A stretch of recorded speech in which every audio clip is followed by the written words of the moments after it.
a new day dawning.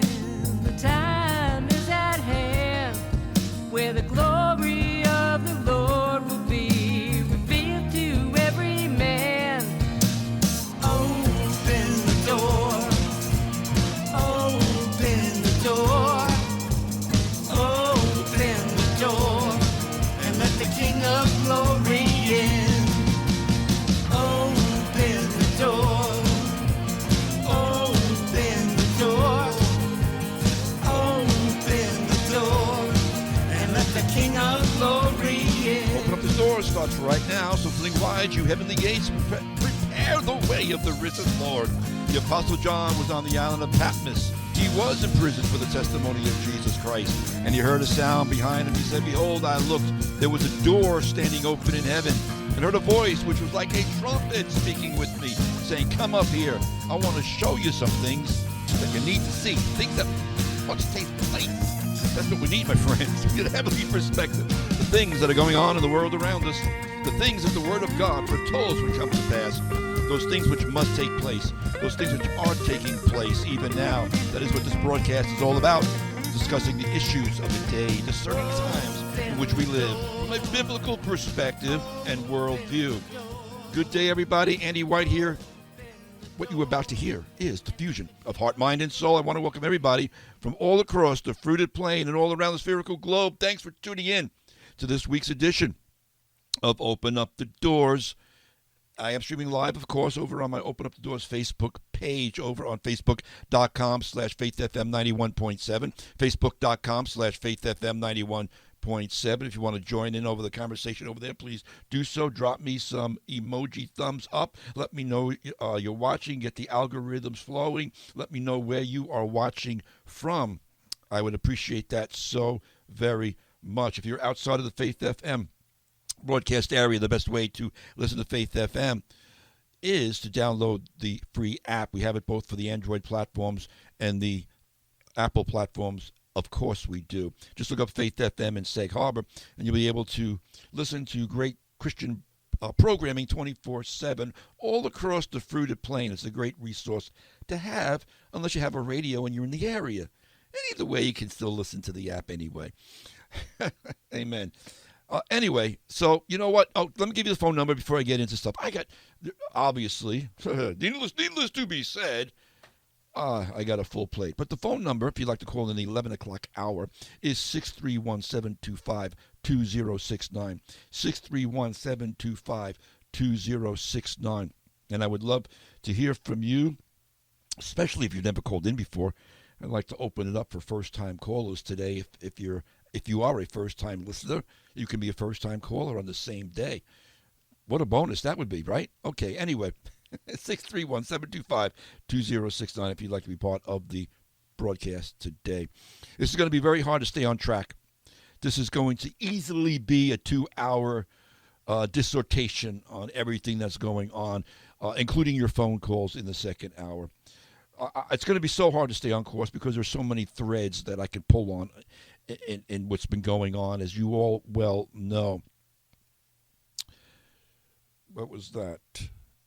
He froze. I froze? Somebody's saying I froze. Oh, I hope not. Anyway, I got to keep going. Yeah, the Facebook thing froze.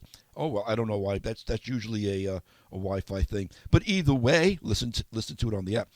This has been a mind-boggling week of developments in so many different ways. It seems like things regarding the Iranian situation really are just going from bad to worse with all that has been going on. It's really become a debacle. And I'll be honest with you, folks. I'll really be honest with you. Quite frankly, I was hoping not to have to talk about this again another week. There are other things I've been sitting on and wanting to talk about, but this is just far too important. Folks, we are living in prophetic days. And the prophetic shadows, if you missed last week's broadcast, go back and listen to last week's broadcast titled Prophetic Shadows. But the prophetic shadows are quickly overshadowing this present evil age. And just as the angel said to Daniel in Daniel chapter 12 at the end of the book of Daniel, he says that the wicked shall do wickedly, and none of the wicked shall understand, but the wise shall understand. And that's one of the things we've been pursuing on this broadcast, trying to understand what's going on in our world from a biblical perspective. So let's begin to understand a few things here with this so-called historic Iranian deal. There's nothing historic about it, and it's not even a deal. Though it's being reported by the media and sold as a quote-unquote peace deal, it's not even close, friends. It's actually what's called a memorandum of understanding. I know some of you probably already know that by now, but I'm going to get people up to speed because a lot of people don't follow the news like I do, and most of this audience does. But this thing is not a peace deal. It's called a memorandum of understanding. What is that, you might ask? I'm glad you asked. It's basically an agreement to agree to some things that we will agree to work out later. That's what a memorandum of understanding is. Let me say that again. It's basically an agreement to agree to some things that we might possibly agree to work out with later. Yeah, that's kind of what it is. What they're saying, we will agree to begin talking about nuclear negotiations, because that was the heart of so much of this. We will agree to begin talking about nuclear negotiations in 60 days. Assuming some of these other things happen first. Well, listen, folks. Trump has been constantly saying, quote, we're going to go in and take out that nuclear dust. How many times has he said that in the last 2 months? He said, we're going to go in, we're going to take out that nuclear dust. And Iran will never have a nuclear weapon. But this memorandum of understanding, this MOU, basically says, as far as the Iranians are concerned, let me pronounce that correctly. Yes, we'll talk about that. We'll agree to talk about that. But first, you must remove the naval blockade and unfreeze our assets. What? That was our leverage. Friends, this memorandum of understanding is a farce. And it's more than a farce. It's a complete capitulation by Donald Trump in order to assuage the American public, not to mention Trump's newfound Turkish, Pakistani, and Qatari allies. The text of this memorandum of understanding is out there to read. And I read it. It's not hard to read. It's only 14 points. It takes you 10 minutes or less to read it. But much of it is exactly the opposite of everything that Trump said he would do time and time again. Oh, the rhetoric hasn't changed. Trump's rhetoric and the talking points being put out by this administration has not changed. But I want to tell you something, folks. Don't buy the American propaganda. I've been talking to you a lot about about propaganda in general the last several months. Chinese propaganda, Iranian propaganda, Russian propaganda. Well, we have propaganda too. Don't buy into the way this administration is peddling this thing. They are spinning this memorandum of understanding faster than a washing machine on the high spin cycle. No, Mr. Trump, it's a terrific deal. No, it's not a terrific deal. It's a terrible deal. And a lot of people are giving you pushback, and you're not happy about that. But we are people who have supported you in the past. But this thing is a disaster. This thing is a disaster. It's not a great deal. It's a terrible deal. It's a capitulation. And will prove to be a strategic disaster, no matter how much lipstick Donald Trump tries to put on it. And they're trying to put a lot of lipstick on this thing, my friends. But something I said last week, I'm gonna double down on it. What is the most puzzling thing to me is, why is Trump allowing himself to be duped by the Iranians? The IRGC is playing him for a fool. Try and prove me wrong. Come on, I'll do it, Charlie Kirk. Prove me wrong. How is it that the master deal maker of all time, supposedly, is dealing himself a bad deal? and trying to convince him and trying to convince you and me and himself, it's a great deal. How is it that the great negotiator is getting out-negotiated by a choking regime? We had them under our boot, literally. How is it, however, that the Iranians really do appear to be out-trumping Trump? It's inexplicable to me. In the natural. I understand what's going on in the spiritual, but we'll get to that a little bit later. But just tactically, just pragmatically, we gave back the Strait of Hormuz first, and with no guarantee of Iran's enriched uranium, that nuclear dust that they keep calling it, moving out of Iran. Yet that's something that Trump kept hammering and hammering and hammering for weeks. Now, the Strait of Hormuz is ostensibly reopening, should be fully open in about 30 days. Oh, it's definitely manipulating the markets. Maybe that's part of this whole thing. But the Strait of Hormuz is ostensibly reopening, and the U.S. naval blockade is lifted. But folks, that was the hard leverage that we actually had over Tehran. But now we've handed it right back to them right up front. According to a report that was released just the other day, U.S. intelligence now believes Iran has demonstrated that it can effectively close the Strait of Hormuz whenever it chooses, giving the regime in Tehran a powerful new source of leverage over the global economy. We just traded the leverage. We had the leverage, and now we just gave it right back to them. This is what the intelligence community is saying. While the new U.S.-Iran agreement is expected to reopen the waterway, Pentagon officials worry that Iran has learned it can disrupt global energy supplies and shipping without paying any unbearable military cost. Well, we wouldn't need to worry about that if we took out the regime. We took the regime down instead of letting them survive. Something I've been saying now for a year. Finish the job. But we're not finishing the job. We're letting the regime survive, which, in their view, the way they're thinking about things, they were built to survive. In their minds, they won. They're winning. But now our intelligence agencies now fear that Iran feels more emboldened by its success and may be more likely to use this strategy in future confrontations.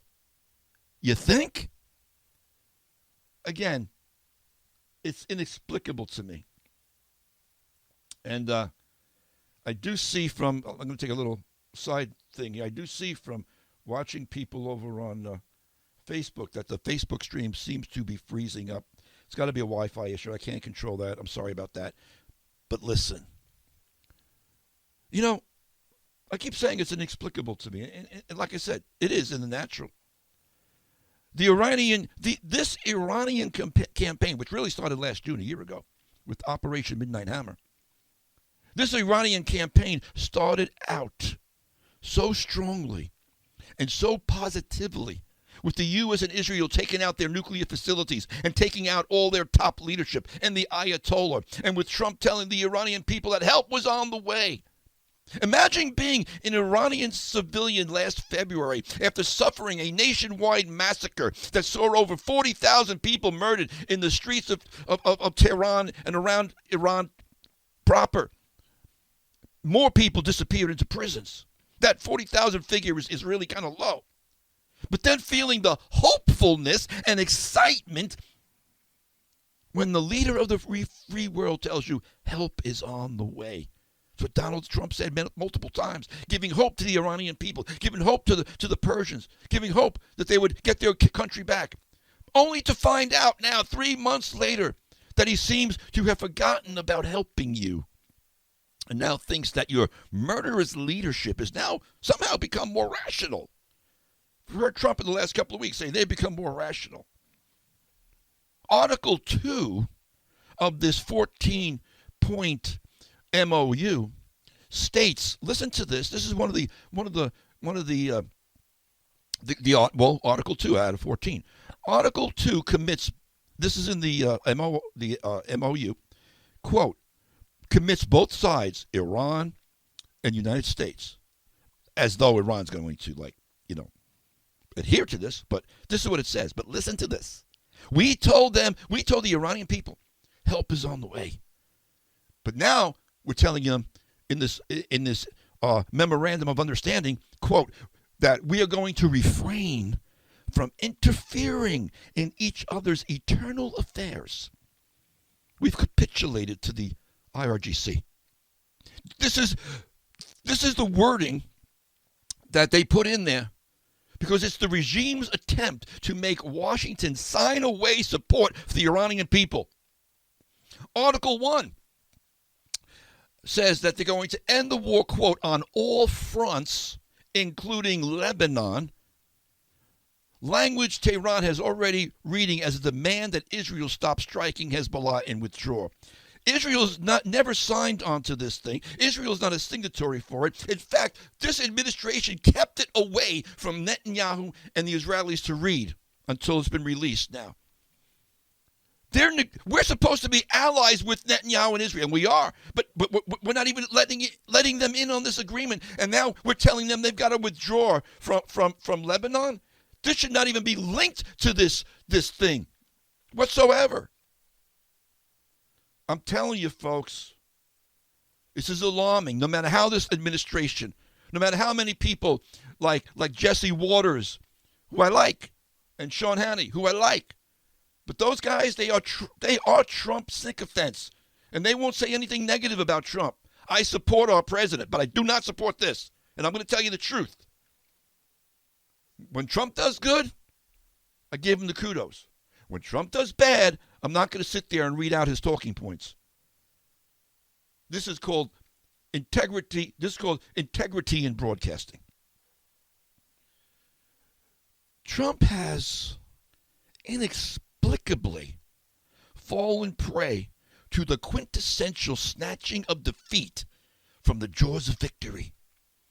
All the while, the Iranian regime is mockingly gleeful and celebrating its snatching victory from the jaws of defeat. And I want to tell you something.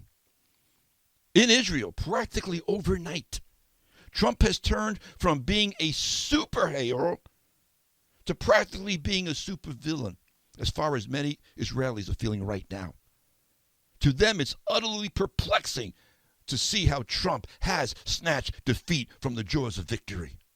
My X feed has been blowing up all week with the anger and dismay that many Jews and Israelis are feeling right now over how this is going down. Men and women, Jews and Israelis who totally supported Donald Trump. Like I said, overnight he's gone from a superhero into a supervillain. It's inexplicable. Mossab Hassan Youssef, most of you know this guy, he's a Christian, but he's the son of one of the founders of Hamas who converted to Christianity. You know this guy, most of you, Mossab Hassan Youssef. He tweeted this out in an open letter. He's a Christian now, I think I said that, but he tweeted out a public letter to Donald Trump. And this guy's, I'm quoting this because his witness, due to his personal connections, is both credible and should carry weight. And he blasts Trump with the facts. I'm going to quote what he posted on X. Mr. President, the pager operation against Hezbollah was a masterpiece of modern warfare.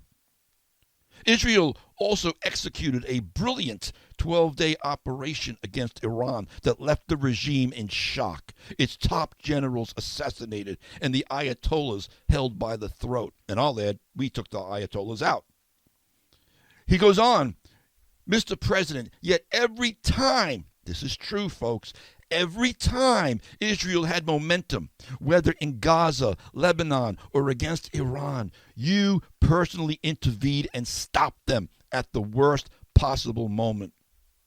You were personally briefed by Mossad a year ago that defeating Iran would take at least a year of consistent pressure. yet you pushed for quick results. You changed the original plan, which he did, and turned what could have been a strategic victory into a strategic defeat. You stopped Israel at every turning point and turned victory into failure. Yeah, that's called snatching defeat from the jaws of victory. I'm adding that. That's not in his letter. He goes on to say in a tweet. According to the 14-point agreement, this is where it really gets me aggravated. Well, the whole thing does, but listen to this. Hassan tweets this out yesterday or the other day. According to the 14-point draft agreement, the U.S. is immediately lifting oil sanctions. So Iran can resume selling oil, giving Iran access to its frozen assets. Also, they're going to be allowed $300 billion globally. Hassan goes on to say, in return, Iran simply promises, and I read it. We will promise not to make nuclear weapons. They've been saying that for 47 years. There's nothing new about that. In return, Iran simply promises not to build nuclear weapons while being allowed to keep its entire stockpile of enriched uranium. This isn't a deal. This is surrender dressed up as diplomacy. Donald Trump is taking a victory lap on Iran before the nuclear question is resolved, which is what the big thing was about this whole thing, based on an MOU, an agreement to maybe agree down the road. Folks, it's nothing more than a hope and a prayer that the terrorist apocalyptic death cult regime will stop acting like a terrorist apocalyptic death cult regime. What exactly is this administration celebrating? The one question that mattered, Iran's nuclear program has not been resolved. The MOU has nothing to do with the nuclear content everyone has been waiting on. It's been punted to a part 2, a to be continued after 60 days discussion. But here's the thing, which in the meantime, Iran will have the time to rebuild their capabilities, because after all, that is exactly how Islamic Hudna tactics work. Even Fox News correspondent Trey Yingst, I was watching him the other night, while reporting it as a win for Trump before all the details were out a couple of nights ago, he still had to admit out loud in his report, I'll quote from Trey Yingst, well, there is still a lot of work to be done. No kidding, it's just an agreement to agree possibly down the road. There is still a lot of work to be done. There is a big difference between signing and implementing a deal. The president has gotten this deal across the finish line that will now immediately open the Strait of Hormuz. All of a sudden, the Strait of Hormuz became the issue. And that's because of the economy. And that's because he was getting negative, he was just getting negative things, obviously because of inflation about the economy. But there were things that we were doing that were working. Like I said, I can go down a lot of bunny trails and pull on different threads. We were escorting ships out of the Strait of Hormuz, and it was working, and then Trump just stopped it, and no one knows why. But Trey Yingst went on to say, the Strait of Hormuz will now open, freeing those vessels currently trapped in the Persian Gulf, and now enter into these detailed negotiations on Iran's nuclear material. Listen to that last line again. And now enter into negotiations on the nuclear material. Well, they got how? Why? Why should they? We have not finished the nuclear talks. We are just starting them after already giving away the leverage. So look at the trade. We reopen Hormuz. We lift the naval blockade. We hand back the single piece of leverage that actually had cornered Tehran and was crushing their economy. And in return, the enriched uranium stays buried in Iran, unaccounted for, with no inspectors and no commitment to hand it over. Just a promissory note that we'll discuss it. We gave up the chokehold, folks. We gave up the chokehold. They kept the bomb fuel and a promise to talk about it later. The very thing the entire standoff was about. We handed back the leverage. The uranium didn't move. The job is not done, not even close. I'm going to read you directly one of the points of this 14-point agreement. The U.S. undertakes, together with its regional partners, to create a comprehensive plan agreed upon by both parties for the rehabilitation of economic development of Iran while ensuring financing of at least $300 billion. But Trump has been saying for days, we're not giving them any money. We're not giving them any money. But note the terminology he's using. Oh, we're not giving them taxpayer money, but we're going to help facilitate giving them $300 billion from other countries. That's the point. They're going to rebuild. They're going to spend that money and rebuild. And the Khorasan Tehran Daily newspaper says as much. It was reported in this Khorasan newspaper, quote, the deal lets the Islamic Republic catch its breath, rebuild its offensive and defensive military capabilities, and prepare for future large-scale confrontation. They're admitting it. I want to tell you something, folks. This is the same thing that's been going on over and over, like a cycle with the Iranians. And this is called doing the same thing over and over and over, expecting a different result. And you know what that's the definition of? Insanity. I'll be back with more in a moment. His Sanctus Real, keep my heart alive. Hallelujah. He does. I'll be back with more. Sanctus Real, keep my heart alive. Like the prophet Isaiah said, he who stays his mind on me, I will keep him in perfect peace. And that's how he keeps our hearts alive, by fixing our minds and our hearts upon him only. Welcome back. Andy White here on the radio, tearing down strongholds. You are listening to Open Up the Doors here on Faith FM, Integrity in Broadcasting, WEGB 90.7 and 93.3, and that being WEGQ 91.7 in Quad. We are a lighthouse beaming the light of truth and reality to those groping around in the dark miasma of an alternative universe. And some people really are walking around in an alternative universe if they think that this farce of an MOU being promulgated as a historic peace deal is anything. It's an alternative universe. I'm on, folks. These past few weeks really have been painful to watch as a Trump supporter, because I've been seeing him just kind of like, what? Trump has been putting a whole new meaning to Pride Month. Now, I know he's got an ego. I know we've talked about that all the time. Sometimes it's even funny. But this is too serious now. He's putting a whole new spin for June being Pride Month. The things that have been coming out of his mouth these past few weeks are really, really extremely alarming. He said the other day, Israel would have been blown up a long time ago had I not gotten involved.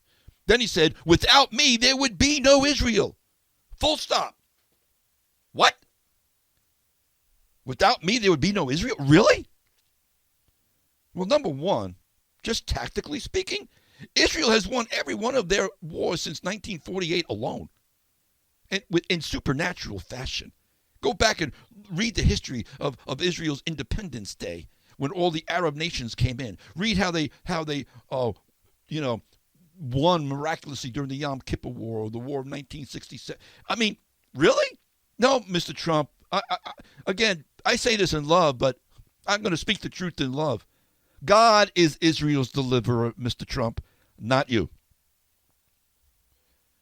Psalmist said, I will lift my eyes to the hills, from whence comes my help. Donald Trump, it comes from Donald Trump. No. The psalm does not say that. I will lift my eyes, from whence comes my help. My help comes from the Lord, Yahweh, who made heaven and earth. He will not allow your foot to be moved. He who keeps you will neither slumber nor sleep. Behold, he who keeps Israel shall neither slumber nor sleep. He who keeps Israel. Now, I know that a lot of people say that Trump never sleeps. It's kind of a joke. Trump never sleeps. He even said it last night. But Psalm 121, verse 4 is not talking about Donald Trump. It's talking about Yahweh. Behold, he who keeps Israel shall neither slumber nor sleep. Israel's survival did not begin with Donald Trump, nor did it begin with America.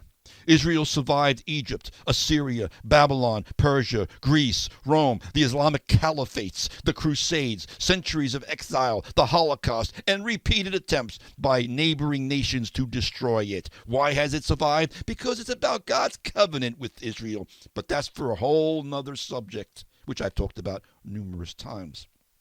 But Trump tweeted out last week, this great deal will bring peace and security to the whole region. Many presidents have tried to make peace with Iran, and all have failed before me. The leaders of the region have now, for the first time, have a president who can help them achieve real peace. Mr. President, pride goes before a fall. And when I saw that statement, all have failed before me, man, I immediately thought of Nebuchadnezzar. Is this not Babylon the Great, which I myself have built as a royal residence by the might of my power and for the glory of my majesty? Daniel 4:30. Ezekiel 28:17 says of Pharaoh, the Nile is mine, and I myself have made it. Pharaoh declared. Sennacherib in Isaiah, by the power of my hand and by my wisdom I did this, for I have understanding. That's Sennacherib, Isaiah 10:13. It almost sounds like Donald Trump 2026. Be careful, Mr. President. Be very careful that you don't end up like Nebuchadnezzar and go out of your mind eating grass. God will not share his glory with another. Pride goes before a fall, and God has ways of humbling us. God has ways of humbling us. You need to rein that ego and that pride and that rhetoric back in. It's dangerous. And I say that with all due respect, but also as a sober warning. Because I'll say it again, God will not share his glory with another. And when you make statements like Israel would not exist except for me, quite frankly, you need to repent. You need to understand the immensity and insanity of those words. And I'm going to ask, I know I'm going to go out on a limb here, who has bewitched you? I say this again as a supporter of the things you have done policy-wise in the past. But right now, something or someone has bewitched and deceived you. I can almost imagine who. I could go down the list. Erdogan, the Erdogan of Turkey. I can't think of the guys, the premiers of Qatari right of Qatar right now, or even his newfound friend, this general from Pakistan that really crafted this whole deal. By the way, you know, this is a Pakistani deal that we're signing on to. Pakistan brokered this whole thing. Pakistan's friends with Iran. That's why this thing looks like in Iran. This thing doesn't look like an Iranian. Just a while ago, Trump was saying, full surrender. We're going to demand full surrender. You read this thing, and it looks like the only people surrendering is America. Seriously, that's how I interpreted reading this. You would think we were the ones that got our military devastated. You would think we were the ones that lost our Navy, the way this thing is worded.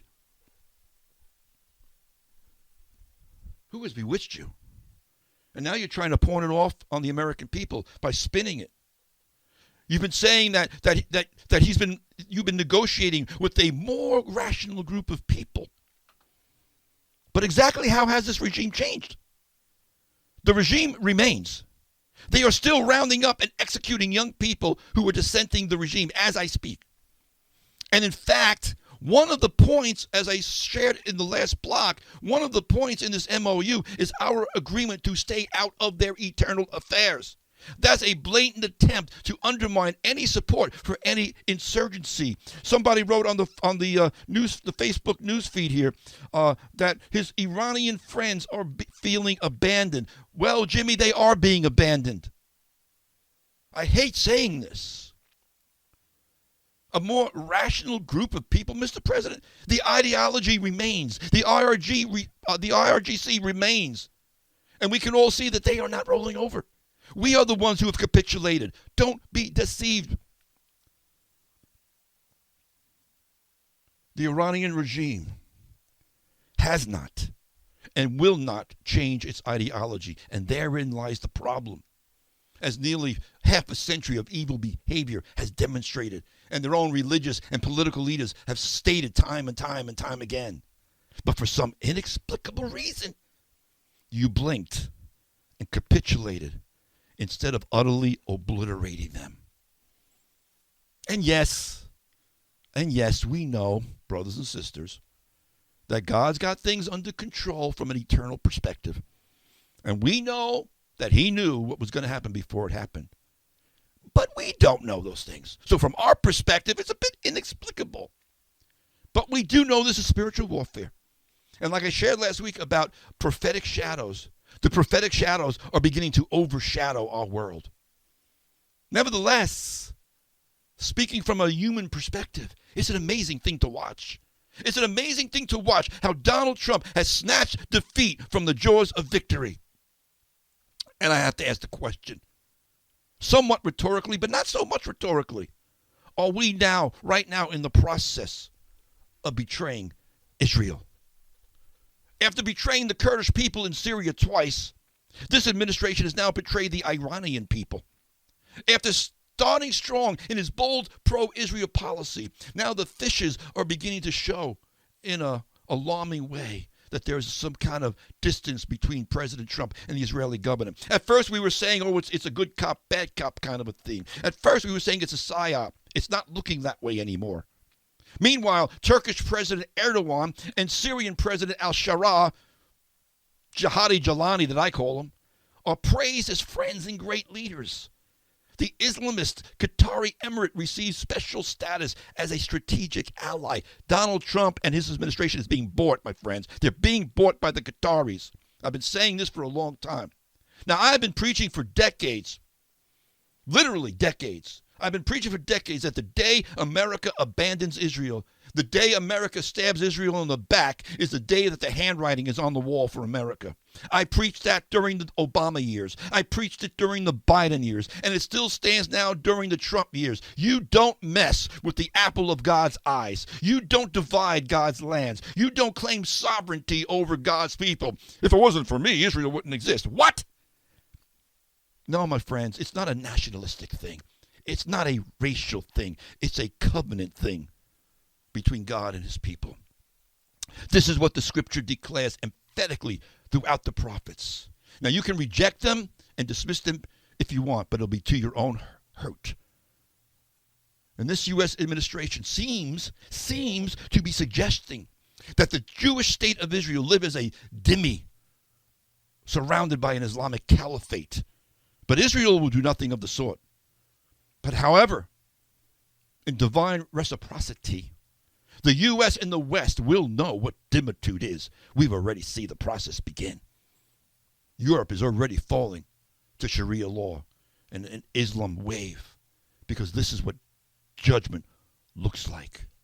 And Genesis 12:3 stands and will forever stand. I will bless those who bless you, and I will curse those who curse you. We know he's coming back.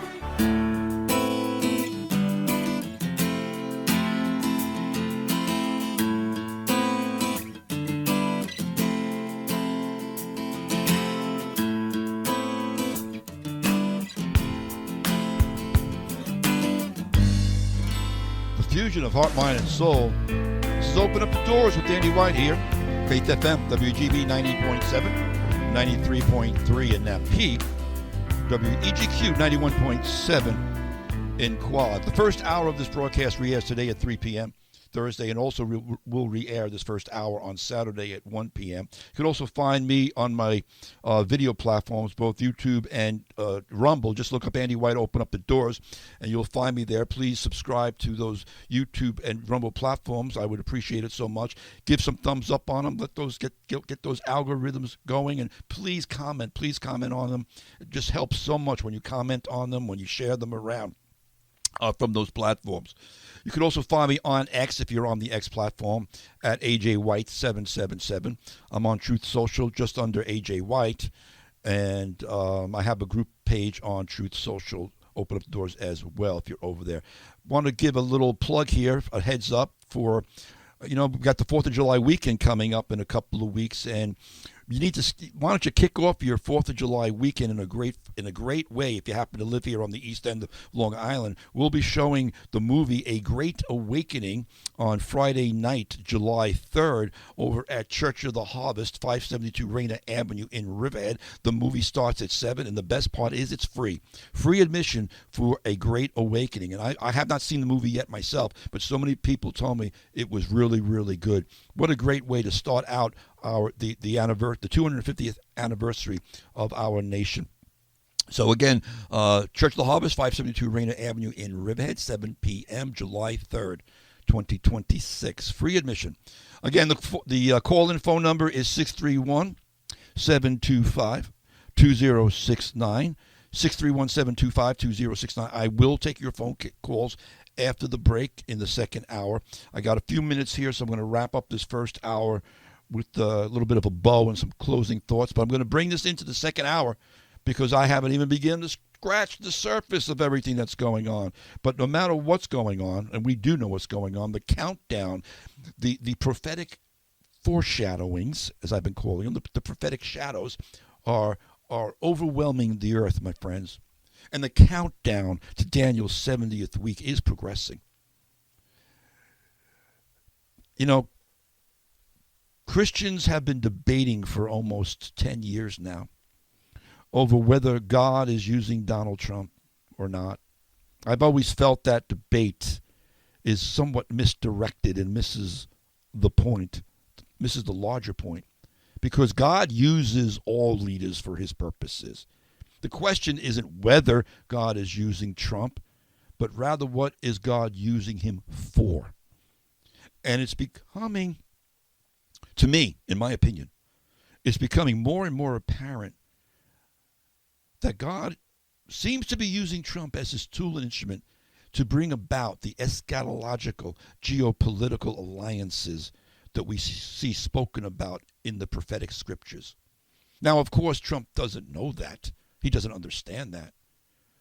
But from my perspective, it's something amazing to watch in a lot of ways. And like I said, in the natural, it's inexplicable what he's doing. He's either pulling off the greatest psyop in history, or he's been seduced and bought by who knows who or what. And as a side note, maybe I'll get into this in the second hour, I guarantee you, in fact, I don't have to guarantee, I know Erdogan is among the parts of the who's and the what's that are influencing Trump's decisions. I want to tell you something, folks. That's something I've been saying for a year. Leaving the IRGC in place and not eradicating them will be the biggest strategic mistake ever made. Brother by the name of Dan, how do you say his last name? Bermawi. I'm not sure of pronouncing his last name. This guy, Dan Bermawi, he's a former Muslim himself, but he wrote a book called Islam, Israel, and the West. And he tweeted out the other day, if you're on X and you don't follow him, he's worth following as well. Very insightful guy, articulate. But he tweeted out the other day, truth. He's a Trump supporter. He says, I love Donald Trump. But honestly, he gave ISIS a country in Syria. It's truth. He raised up al-Shara, Jihadi Jolani. I'm going to talk about him a little bit, probably second hour. He gave ISIS a country in Syria. He empowered Qatar and the Muslim Brotherhood around the world. And now he's calling a return to the status quo with Iran a win. This is kicking the can down the road, and that's it. He gave Sunni terrorists a hudna. He gave Shia terrorists a hudna. And now he may get 2 years of stability while the rest of his time in office. He might get that. But Islamic jihad will burn the region and the world worse than ever before after that. I got a couple of minutes here. How do I want to close this? I'm just going through my stack of stuff.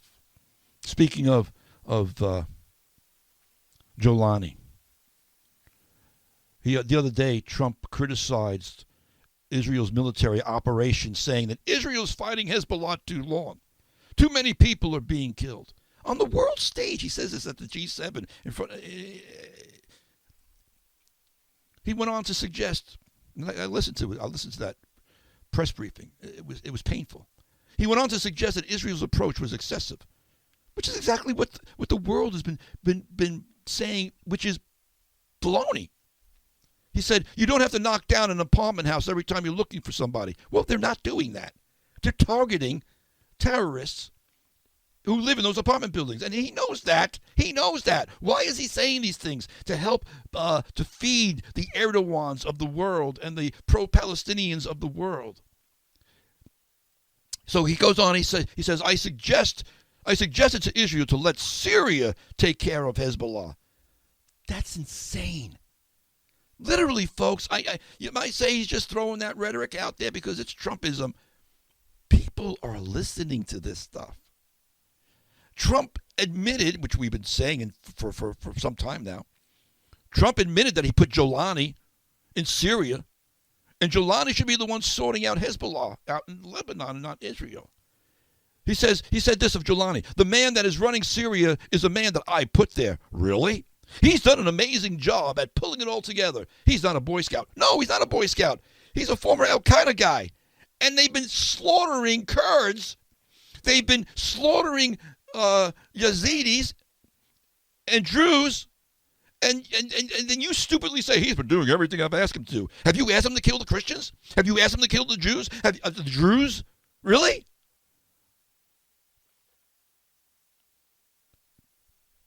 It's inexplicable. I keep using that word. But, Hezbollah just does the same thing that Hamas did in Gaza. Intentionally embedding itself among civilians, hiding its weapons in neighborhoods, putting its fighters to operate near schools. It's what they do. It's not an accident. It's a deliberate military strategy. And Trump knows this. So why is he criticizing when Israel goes in and takes out these legitimate military targets? By the way, always giving people room to evacuate, dropping leaflets and flyers and telling them to get out of the apartment building. And now the reports are that Jihadi Jolani al-Shara is going to be coming to Washington. They're working at a visit with him again. Anyway, I'm out of time. I'm going to pick this up on the other side. If you're able to stick around because there's so much more.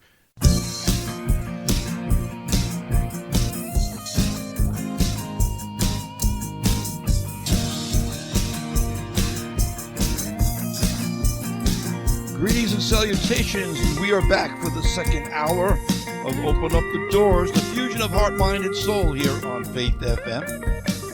If you'd like to call in, the phone lines are open, 631-725-2069, 631-725-2069.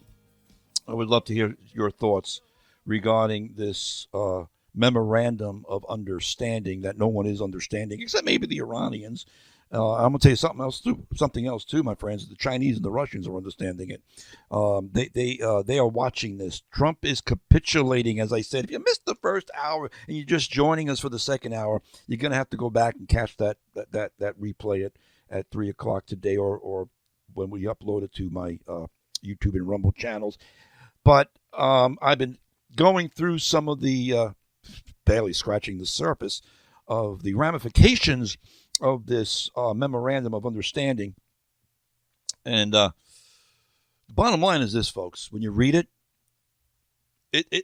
you would think that America lost the war. Iran is like getting all these things up front, and Trump keeps saying, "Well, it's all based on how they act." But we are giving them everything up front, so it really is not going to matter how much they act. The bottom line is Trump is capitulating on Iran, and there's no way around it, no matter how much he tries to put lipstick on this pig. And don't doubt for a moment that Russia and China are taking notes. Some people are saying, well, this is just temporary because the midterms are coming up and we got to get the economy moving and we got to get this whole Iranian thing off the front page of the newspapers because that'll affect the midterms. You know what? Number one, who cares? Sometimes you just got to bite the bullet and do what's politically unpopular for the sake of it being right. Not sometimes. It really should be all the time. But nevertheless, the second thing is, I just think of the scripture. What shall it profit a man if he gains the whole world but loses his soul? Loses his soul. I keep thinking about those Persian people that said help was on the way. And now they're feeling abandoned. Not to mention our Israeli friends, our Jewish friends in Israel. Not everyone in Israel is a Jew. There's Messianic Jews there, too, Christians. But it's a democracy. China and Russia are taking notes, my friends. That's probably even more, not probably, that's even more important than what goes down for these midterms. Trump is going to be out in 2 years no matter what. And what is Taiwan going to begin to think now that, well, Trump said he was going to help the Iranians, but he's not. Well, maybe he's not going to help us either. Let's see, got somebody calling. I'm going to take the phone call. Faith FM, Andy speaking. Sure, what's your name? Hold on a second. Hold on, I'll put you in.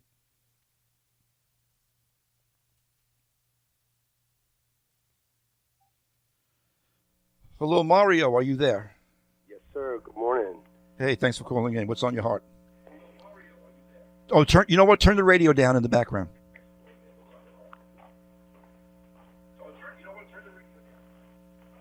Okay, very good. Andy, just reaching out to you in regards to this memorandum of understanding. I think there's a lot that's going on that many of us are not aware of. But in the full scheme of things, when you look at how the Lord has used Trump to bring about this dramatic change in Iran, there's a lot that's taking place in Iran right now, and you have to think about the Iranian people also. You can't starve the people. They have to have some sort of relief, the Iranian people themselves. The major goals that were set out to take care of things within this war basically were taken care of. The Memorandum of Understanding is a performance-based thing. It's pretty clear when you read it. The only thing is that there's many world things that are taking place that Trump has to answer to. And it's not like he's given up on anybody. He's actually being used by the Lord for the Lord's purpose. And I think you have to reserve your condemnation. You can judge, but you really have to be reserved in your condemnation of what Trump is doing. Things will plan out. Things will continue to work their way through. But there has to be some thought process that takes place that we really aren't privy to. And I just wanted to share that with you. I think you should be a little more reserved in your condemnation and really just try to learn more and judge in a way that's not looking at it so negatively. There's a lot of positives that have taken place. And that's what I wanted to share, but thank you. Okay, Mario, thanks for the call in. Thanks for sharing your thoughts. I appreciate it. God bless. Let me just address a little bit. If Mario's still there, I'll kind of answer what you were getting at about thought processes and thinking. True, I'm not. You're right. I'm not in the closed door meetings going on. I'm not inside Trump's head, but to every degree possible, including reading through the 14 points, you can read it for yourself and evaluate it yourself. You can see that we have capitulated. That's not a condemnation. That's an analysis, and it's not my own analysis. It's what everyone is seeing who is seeing this. Have you noticed lately that Marco Rubio has kind of been in the background a little bit lately, the last couple of weeks? About a month or so ago, they replaced Marco Rubio in the negotiations with J.D. Vance. There was a reason for that, and I talked about this a month ago. J.D. Vance never wanted to go into Iran. He just wanted to keep doing the same old thing they were doing over and over and over again, and keep negotiating. J.D. Vance did not have the diplomatic expertise and experience that Marco Rubio has. So it was a little perplexing as to why they were replacing Marco Rubio with J.D. Vance in these negotiations. There are two camps in the Trump administration. Those who are completely opposed to this MOU and those who are pushing for it. And the ones who are pushing for it are J.D. Vance, Steve Witkoff, and Jared Kushner. There's been these two camps, and the camp that is winning right now is the businessman camp. You said there's some positives in it. The only positives at all are for the American economy, which I think is really kind of honestly, so what? We're not starving. We're not suffering. We're going through a little bit of some inflationary things. Okay, it was 10 times worse under Biden, and so again, so who's winning? Who's winning over are these people who really do not understand. And I've been saying this for many, many years. They do not understand jihad. They do not understand Islam. They do not understand the ideology. Oh yeah, they might understand in the sense of they read about it, but they don't really believe it. Marco Rubio and Pete Hegseth, and by the way, I got an article here that I was going to pull up that's very alarming, and I'm going to get into this article a little bit because it is really, really quite alarming. Where is it? But getting back, Mary, I do appreciate you calling in, and you are entitled to that, and I appreciate that very much. As far as my condemnations for Donald Trump, it's not so much that I'm condemning him, but I am evaluating and assessing this deal, and it's very, very lopsided, and really pretty much everyone outside of just a Trump sycophant is agreeing that this is a terrible, terrible situation that he's doing. But moving on, I want to open this article up because I read this yesterday, and it's really, really very, very alarming. Well, maybe I won't get to it.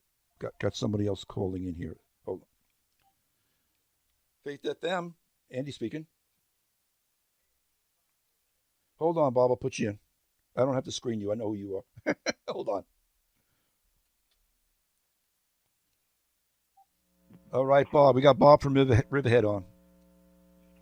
Yes, Andy, very good show, and I'm kind of in your camp. I'm very disappointed with this agreement. I don't see what we gained from before this whole thing started. What did we gain? An MOU? And it doesn't seem much of a victory. I mean, I hate to say it, but he's looking like a fool and a eunuch at the end of this whole thing.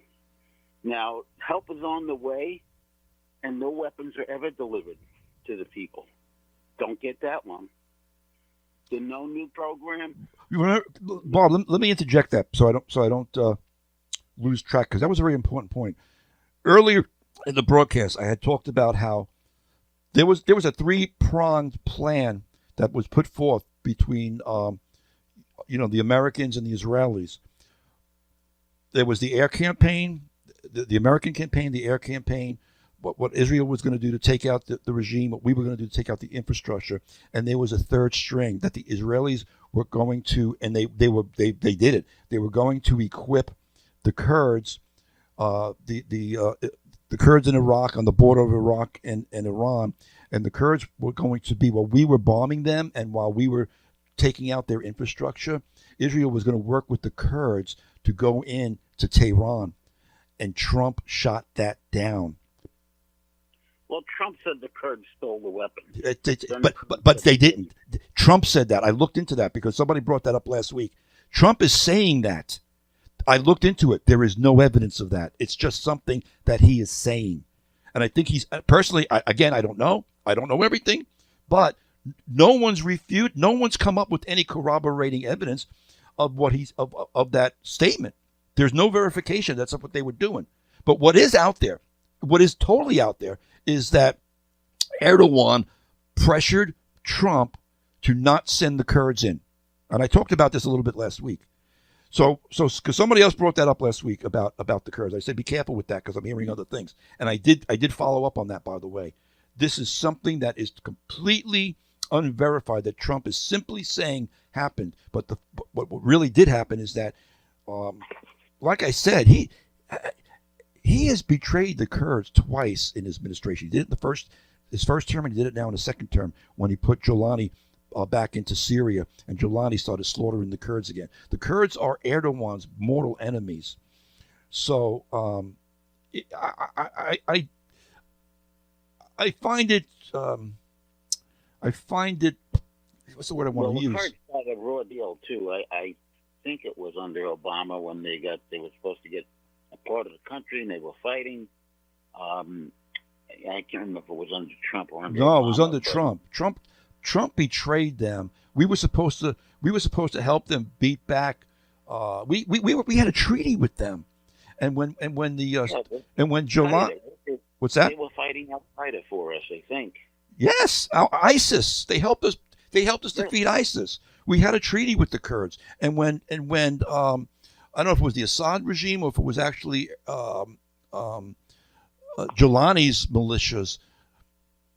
It was in the first term of Trump. I don't remember who was fighting the Kurds. The bottom line is we abandoned them.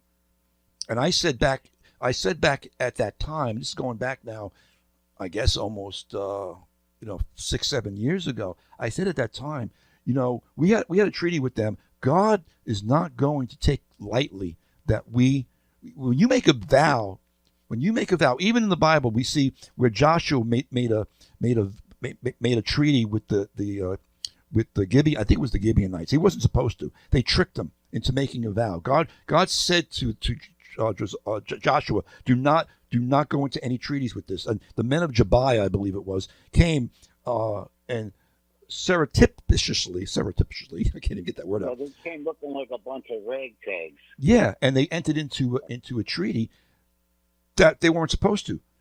Even though God said don't do it, and even though it was against what the Lord wanted, he expected now Israel and Joshua to honor it. And I'm just using that as a precept to show that when you make a treaty, when you make a vow, God takes those things seriously. And Trump broke the treaty that he made, that America, as the American president, made with the Kurds. And then he did it again, like I said, a second time, just last year, 2 years ago, when he put Giuliani in. But Bob, go ahead. I didn't mean to cut you off. You just got me. Well, that's fine. But I thought that was strike one because it looks really bad when you say help is on the way. The people are up there and they're going out and they're protesting and they're dying. And for what? I mean, if I was one of those people, I would be ripping mad. And unfortunately, this makes China look like a better friend because they've been more stable. Xi Jinping has been true to his word when it comes to what he's done for Iran. Then, we've kind of been flip-flopping back and forth. Oh, the Iranians threw a dig in at Trump, too. I didn't mention it in the first hour, but one of the things when Because, like I said, Israel's getting upset. It seems like that we're abandoning them. It doesn't seem it. Trump's been telling them, don't retaliate, don't retaliate. Every time Hezbollah shoots rockets in, Trump is telling them not to retaliate. And when Israel rightfully defends themselves, Trump, berates them. And the Iranians turned around and said, well, if the fighting doesn't stop in Lebanon, if the Israelis don't stop attacking Hezbollah, leaving out the fact that they're responding to the missile attacks, but they said we don't abandon our allies. That was a complete dig at Trump. Well, it was also something that they interjected at the last minute to kind of put a stumbling block in the negotiation. And by the way, and why did he fall for it? Yeah, Mr. Trump saying that Syria will go in and attack Hezbollah. They have no military means to attack Hezbollah. They have no missile defense. They have no their army that can match Hezbollah. So that's a misnomer. They can't defeat Hezbollah. So that's another strike. His point was that they were better at doing urban warfare, which I would contest anyway. But the whole thing is stupid. Why not just have the Lebanese government do what it's supposed to do and shut down Hezbollah? He's telling another foreign nation to invade another foreign nation. It's not Syria's place to go in and take out Hezbollah. It's the Lebanese government's place to do it, but they're not doing it. Well, it's been stated more than once that the Lebanese army is not strong enough to take on Hezbollah. Right. So, again, the wish list. So, he started strong. No nukes, no dust, no ballistic missiles.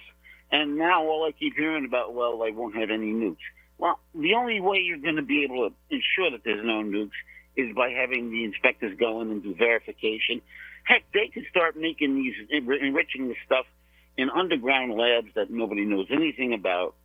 I don't trust that. This is that whole Obama 3.0, because I don't know what's going from Obama to Biden to Trump as far as the Iranian situation goes. I've been saying, I heard many radio callers that said, and military guests, and even hosts that said after the third week into the ceasefire that we should resume military action, because the bottom line was you can't let the regime survive, because all we have is the same old, same old. Exactly. So, and all you're doing at best, maybe you've done what Obama did and what we did with the Stuxnet virus when we attacked the centrifuges. You're delaying it. But they're going to go right back to, they're going to take that money. Listen, they haven't done anything in 47 years for their people. You think they're taking that money and they're going right back to their agenda? Well, that's exactly the point I brought out. North Korea got the nuke, then they were the big boy on the block. Okay, so that's what these guys want to be. So, and oh, wait a minute. Where's the great Gaza peace agreement? How come Hamas hasn't been disarmed yet? What's up with that? What's up with that is that it's completely stalled. That's an example of what could happen with we're going to make sure we police the uranium enrichment in the Iranian situation. You can't even get Hamas to disarm. And that's a lot easier to accomplish and to police than looking to see if these guys are developing nukes again. And that hasn't happened. No. So I don't have a lot of faith in these agreements and that anybody over there does what they say they're going to do. So I don't see this MOU as anything other than another form of toilet paper. But yeah, I mean, it's going to fall apart. The Iranians are, a leopard can't change its spots. This is what they've been doing for 47 years, and that's why I would humbly refer back to the previous caller, who kind of said, to me, cool my jets a little bit, wait and see. Well, I'm Italian. Well, I'm Italian. I get a little bit ranty, but I'm trying to make a point, and the point is. But the points are valid. The points are valid. And another one is he was talking about complete surrender or else. Exactly. He's going to use the iron fist. What happened to the iron fist? Well, this is the point. This is the problem. Rather than admit that he lost all the initial momentum he had when he switched over to the ceasefire and went to the diplomacy? This diplomacy just made this whole situation because he's listening to the wrong people. That's my. What's worse on top of that is now the quote unquote spin. Hey, I call that a lie. You're giving the Democrats a hell of a lot of talking points for the midterm. You're worried about gas prices. You're worried about the economy, and he keeps pointing. Oh, the stock market is doing well. Nobody is going to vote for you because the stock market is doing well. They might vote for gas prices. But when you start spinning lies like the Democrats did to us for 4 years, you're not making yourself look so good. And I think he's giving them all the ammunition they need. And on that point, that leads us right into where you were going with the clock starting to tick towards Daniel. Oh, yeah. That's the bottom line, yeah. Oh, yeah. That's what it's at. That's the bottom line. I mean, obviously, like I have shared, obviously, God's in control, and he's using Trump to bring about his divine eternal purposes. That's a given in my worldview. That's an absolute given. That doesn't mean we just sit back and, break out the popcorn and watch things. We're human. We can respond to things. We're co-laborers with the Lord in different things. We need to be able to explain things to people who don't know the Bible's narrative and understand and explain to them, why we feel and believe the way we do, because this is a prophetic shadow. This is a prophetic harbinger, so to speak, of what's going down. And like I said earlier, it pains me. Donald Trump has been saying the most outlandish stuff. And I know he always says outlandish stuff, but when you start saying things like you're God, being rhetorical, being prideful is one thing. I could take that on one level. But the minute you start acting like you're God, you're dealing with fire, Mr. Trump. And I'm saying this in love. I'm saying this because I really do believe that after his assassination attempt, he changed, he mellowed, he got more. Yep. But all of a sudden, I'm seeing the old Trump come back. Well, I think he's worried about his legacy now. He realized this is a complete misstep. It's only a misstep because he didn't finish the job. If he would have, now he's saying everybody who tells me I should finish the job and everyone who says I should bomb them to smithereens, they're crazy. No, I shared it last week. We've got biblical precedent, biblical precepts. You need to destroy the enemy completely, or he's just going to come back like a weed. You got to finish the job. That's what you've done. You've created a wounded animal that hates you more than ever, and they're going to come back with a vengeance like they never had. And they may just wait it out until the next administration. And if the next administration is J.D. Vance, I'm sorry to say it, it's going to be as bad. If it'll be worse. It'll be worse because he's hanging out because he's being influenced by the woke Reich. Yeah. And the fact that he was already a pacifist when it came to the Iranian situation is not going to make it any better when they rear up again. No, they're being played for fools, and it's obvious. It's just obvious to me personally. They're being played for fools, and that's what's so painful about this, because they're not fools. So who has bewitched them? Well, AJ, the other thing he said is that he was concerned about a worldwide depression. Oh, wait a minute. He hadn't mentioned that before. And if that was really the case, why did you start this before the midterms? The smarter thing would have been to wait to the midterms, work on domestic issues, push the fraud stuff, because the more fraud you find, the more you can turn around to the American public and say, we can reduce your taxes. Every time we find fraud, the Democrats stole money from you, we'll reduce your taxes. That should have been what he was pushing prior to the midterm. Nobody votes on a foreign policy anyway. And, okay, you hit them in June. That was fine. And so you crippled them. But that you should have turned your guns on the midterm and how do you best focus. And the best way to focus is domestic issues. And to say, well, the stock market is up, but you're worried about, if this went on, that there was going to be a worldwide recession. That's almost like talking out of both sides of your mouth at the same time, because those two things can't coexist. So this is all about gasoline prices. It's all about the polls swinging negatively, and it's no fault other than his own for creating the quagmire and the quicksand. If he had struck them 2 or 3 weeks, I didn't think the ceasefire was a good idea, and if it was, it should have been 3 or 4 days. Because you laid down an ultimatum, you said there was going to be a surrender, and then these people started pussyfooting around. Mm-hmm. That's all you needed to know. Mm-hmm. But, Mm-hmm. If you wanted to go 2 or 3 weeks because you wanted to say, I'm giving them every opportunity to come up with a diplomatic solution, but this thing dragged out to the point of now you got yourself into a bind, and now you're looking for the exit ramp. And everybody knows it.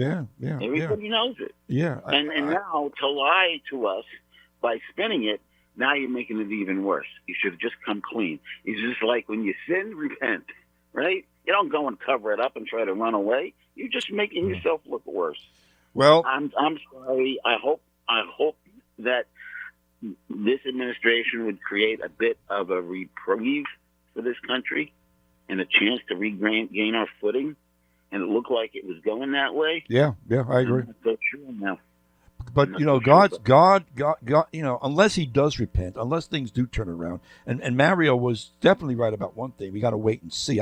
Mario, if you're still listening, I agree with that. Time will tell, and maybe all my hyperventilation and my ranting will prove to be passing. I honestly hope that you're right. I really do. But we've still got to call a spade, and not just sit back and like a sycophant, like I said a moment ago. I'm going to call it out, and I'm going to call it out. I'm calling it out based on a lot of information that I'm vetting and looking at how it's being perceived, especially by our Jewish friends and our allies. No one with, I got to just say this, no one with a rational, maybe that's not the right word to use because it might sound like I'm demeaning other people, but you know what? You ever see General Jack Keane on TV? I've heard him on the radio plenty of times. I think I've seen him. He is solid, man. He came on. He came on the other night on Fox. I don't remember what it was. I don't know if it was.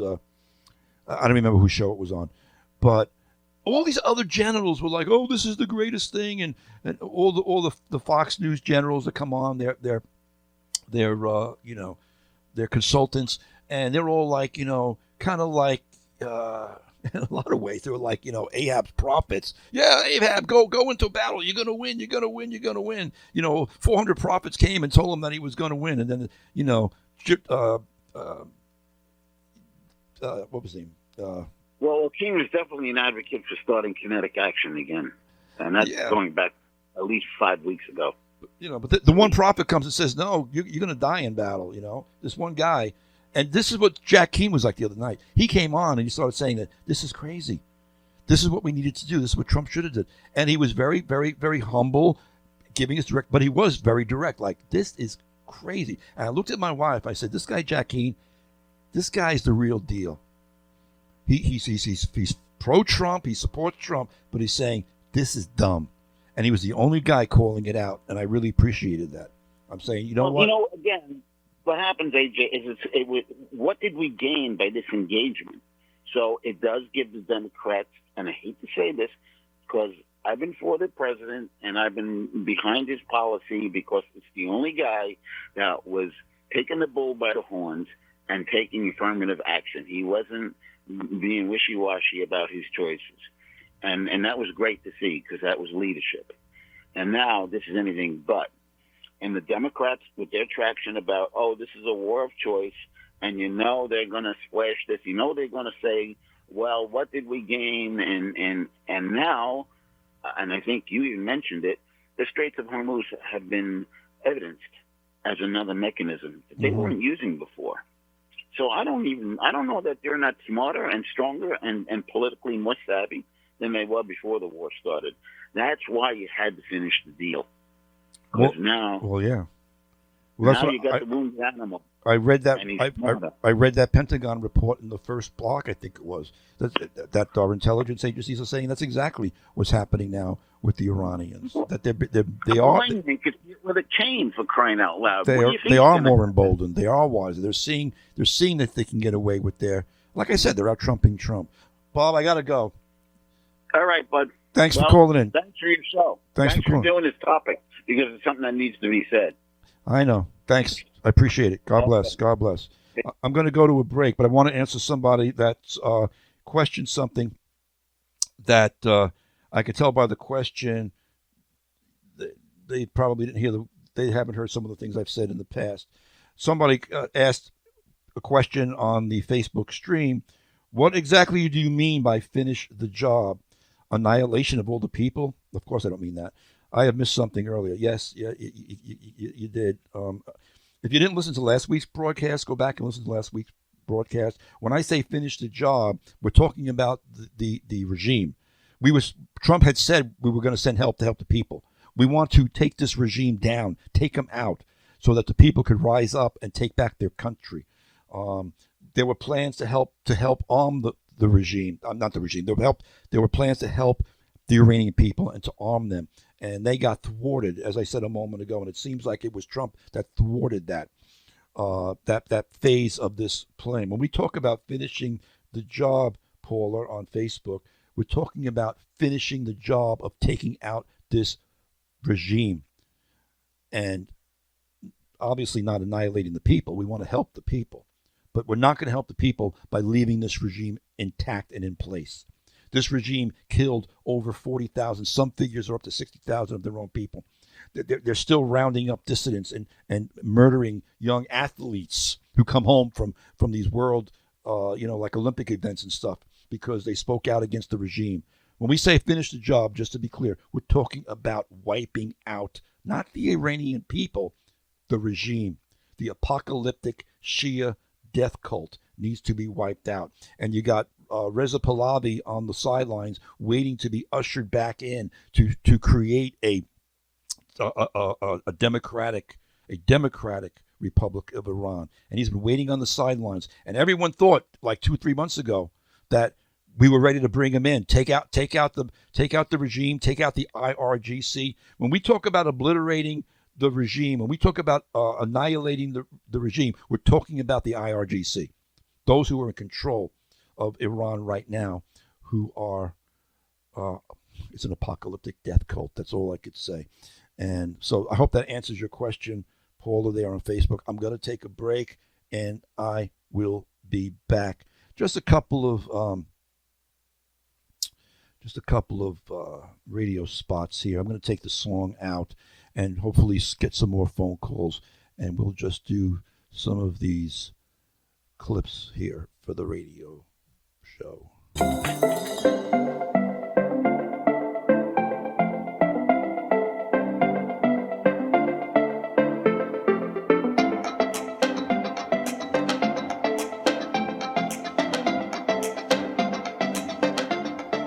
Fusion of heart, mind, and soul. You are listening to Open Up the Doors here on Faith FM, Integrity in Broadcasting, WEGB 90.7, 93.3, and 91.7 in Quad. All right, we're back. I think I'm back. I'm hoping I'm back. Praise the Lord. I got this article here that I got to put a couple of caveats on about. Normally I wouldn't necessarily bring up an article like this, since it's really based on, and the article admits it's based on anonymous sources. So we really don't like to. I don't like to talk about news stories that were based on anonymous sources, although a lot of news stories are.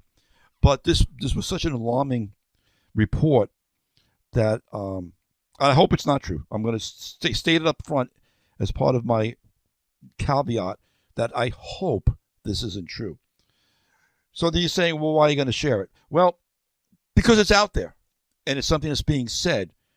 And again, hopefully it will not come to pass. I'm hoping it will fall apart. But the fact that somebody would say it, whether anonymous source or not.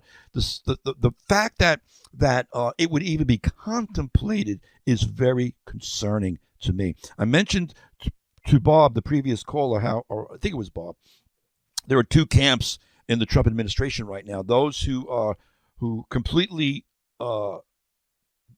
sold this deal, the J.D. Vance, the Steve Witkoff, Jared Kushner, who really pushed for this deal, and those who didn't.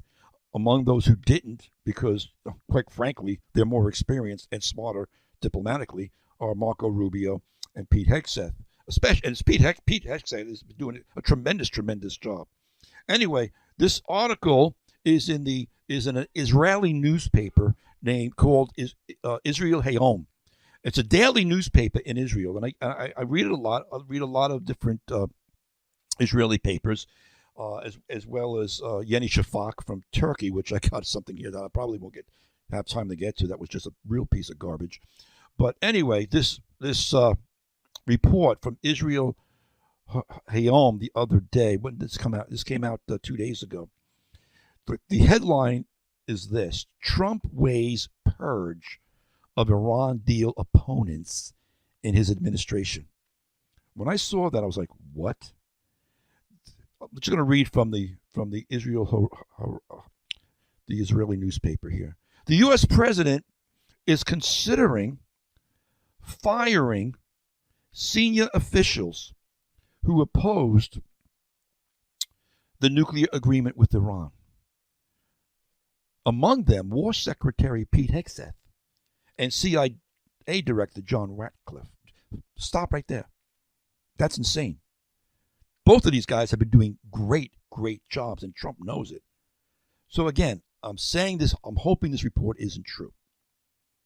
But just the fact that it's even being given air is unbelievable. I'll read that again, because your red flags ought to go up. The U.S. president is considering firing senior officials who opposed the nuclear agreement with Iran, among them War Secretary Pete Hegseth and CIA Director John Ratcliffe. Well, you're supposed to have people, in the multitude of counselors there is wisdom, the Bible says. And you always have people in your administration, the pros, those who are pro something, those who are con something. And you listen to the debate back and forth. That's how you come around to good decisions. But now he's like, if you oppose this, I'm going to fire you, if this report is even to be considered true. And the article goes on to say, and who is making sure to preserve the president's honor, and for now avoiding danger.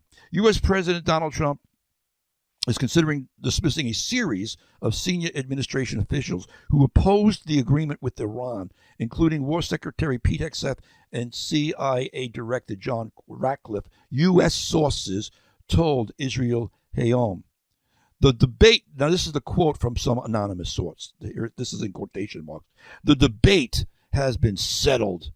Anyone who opposed it could pay a personal price. Well, that's a threat. A senior U.S. source told Israel Hayom 2 days ago, describing what was taking place behind the scenes in White House discussions on Iran. The person who, for the time being, appears to be enjoying immunity is Secretary of State Marco Rubio. Among other things, he has been very careful not to criticize the agreement and also enjoys considerable popularity. I brought up the fact a few moments ago that, have you noticed how Marco Rubio has been very, very quiet publicly about this deal? They've been putting J.D. Vance out there on all the news talk shows, because J.D. Vance is part of the people that were kind of forging it along with Witkoff and Kushner, which I find to be rather, I said it a long time ago, I find it to be rather curious, because this is something the Secretary of State should be doing. And Marco has been doing a tremendous job on everything, and everybody knows it. And this news article is saying that, well, because of Marco Rubio's popularity, his job may not be on the hook. But Hegseth and Ratcliffe, this is alarming to me, folks. I'll go on with the news article. Several weeks ago, Israel Hayom reported on a tense conversation in which a heated argument broke out among some of those involved, including between Vice President J.D. Vance and the president. Vance, Witkoff, and Jared Kushner, who are managing the negotiations with Iran, that's the biggest problem, support a deal with the regime, in part because of the assessment that the regime will not fall within a reasonable time frame. Well, remember what I read to you in the first hour from that guy, Youssef Hazan, son of a Hamas agent. He specifically said, Mr. President, you were told it would take at least a year of pressure. You're trying to hurry it up. You're trying to hurry it up because of your own political considerations. But that's not how you can conduct this. And they are, Kushner and Vance are basically playing in on that. Oh, it's not happening fast enough. We want instant success. We want instant results. But they were told by experienced intelligence people, it's going to take a while. You will do this, but you got to be persistent, and you've got to finish the job. But here it's right here in Israel Hayom that they're managing negotiations with Iran, supporting a deal with the regime, in part because of the assessment that the regime will not fall within a reasonable time frame. Reasonable time frame. They're not saying it won't fall. They're just saying, we don't have the time to deal with this. That's terrible. That is terrible. And like I said, Russia and China are watching. And also that they're capitulating. The Trump administration is capitulating because of pressure from some Gulf states led by Qatar. Yeah, Qatar. The country that gave safe sanctuary to the top leaders of Hamas. The country that funds the Muslim Brotherhood all over the world. The country that has piped in and funneled in billions and billions of dollars into our universities here in America that has inflamed the anti-Semitism and the Free Palestine movement. That Qatar that Trump is calling one of his closest allies. You can see why this thing is going south, listening to wicked counselors. We read in the book of Nahum where God says, speaking of Nineveh, the ancient capital of Assyria, that out of you shall come a wicked counselor. So it's a reference to the Antichrist, by the way. Now, let me be clear. Let anybody take what I said out of context. Trump is not the Antichrist. But there are some shadows here of what's coming when the man of sin does arise. I talked about this last week. Prophetic foreshadowings. The things that are happening are dripping with prophetic shadows. I'll go back to the article here.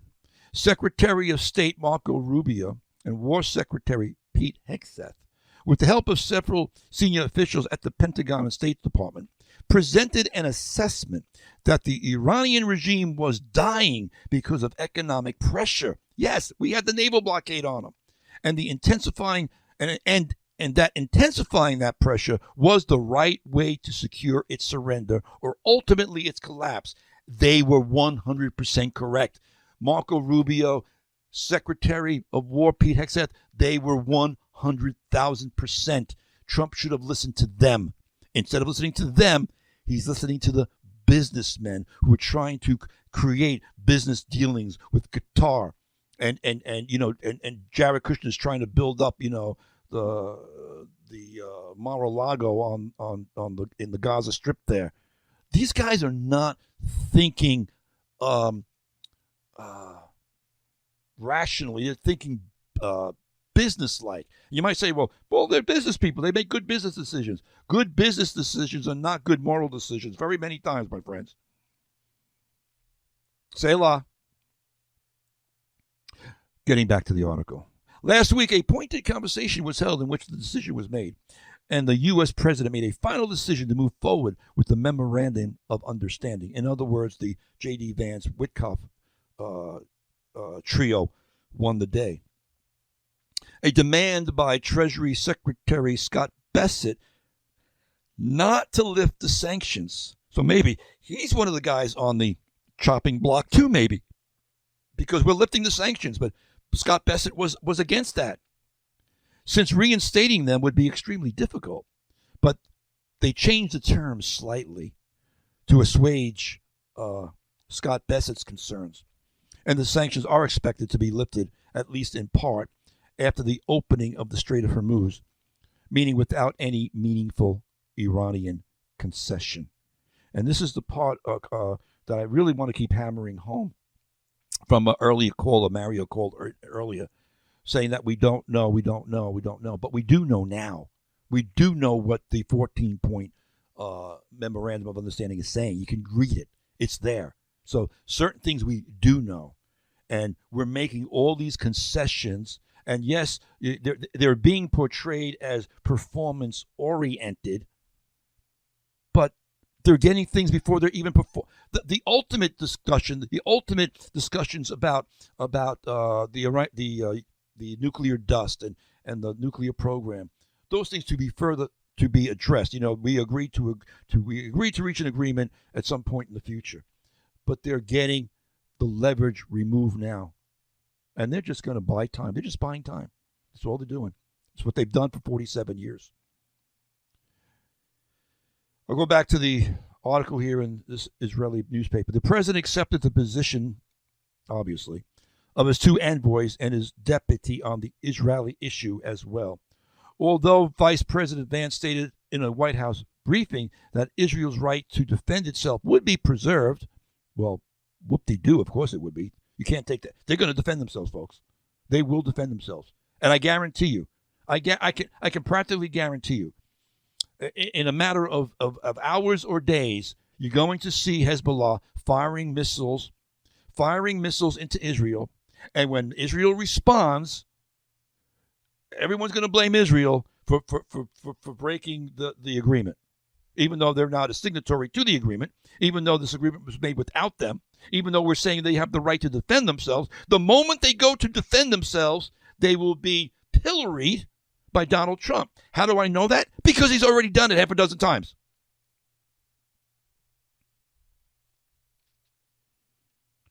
Where am I? Anyway, okay, so that's actually the end of that article. Well, no, there's actually two more sentences. I'll just finish up the article.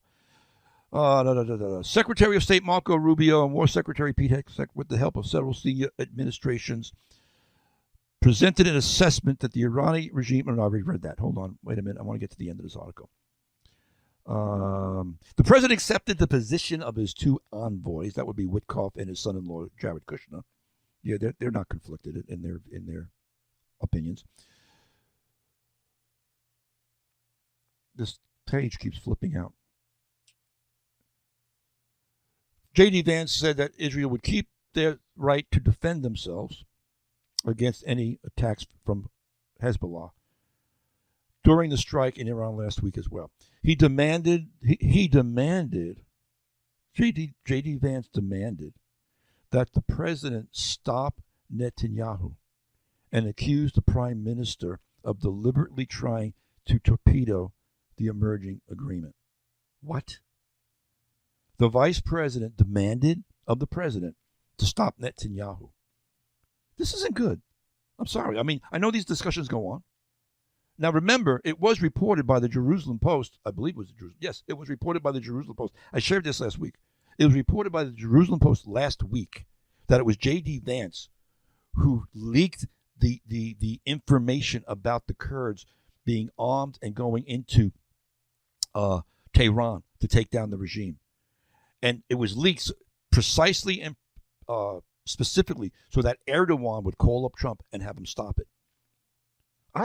I'm sorry. J.D. Vance is smart. J.D. Vance is charismatic. I like them, but right now I'm telling you, folks, I have great reservations regarding J.D. Vance, because he's another one who's listening to the Candace Owens and the Tucker Carlsons and the Hazan Pikers of the world. He's in that demographic. He's in that age demographic, and the people that are influencing J.D. Vance are not pro-Israel. They're just the opposite. They're literally anti-Semites. And unfortunately, I think J.D. Vance, as smart as he is too impressionable, and is probably seeking to become the president. So he's not rock solid. He's just not. I'm sorry to say that. If the Republican primary was tomorrow, I would be voting for Marco Rubio to be the next president. But that's neither here nor there. I'm down to like just the last couple of minutes to wrap this thing up a little bit. But we see, like I said at the top of the broadcast today, that there's a lot of threads to pull on. And we can go down a lot of different bunny trails with this. But the overall, looking at it, taking a step back and looking at the whole thing, I'll just state what I've stated already, that we are seeing the geopolitical, eschatological alliances coming together literally because of these maneuverings and machinations of men and of nations, something I say all the time, that the prophetic purposes of God are predetermined, and that he uses the maneuverings and machinations of men and of nations to bring about his purposes. God has always done that. So when people say, oh, Andy, stop panicking, I'm not panicking. I'm analyzing, and I'm giving you the information so that you are aware of what's going on. Like I've had some people on my Facebook stream saying they didn't hear this, they didn't hear that. People aren't like consumed with watching the news and keeping forward on this stuff. That's why God places people like me in these positions to help navigate and to inform you. That's one of the things that this broadcast is all about. Informing you, as well as encouraging you, as well as edifying, as well as telling you, keep your eyes focused on the prize. Keep your eyes focused on Jesus Christ in the midst of all these other things, because it is all leading somewhere. It is all leading somewhere. Not to coin a cliche, but we read the end of the book. We know where this is going. It's just going to be kind of a bumpy road getting there, but it's going to be fun too. Well, depends what you mean by fun.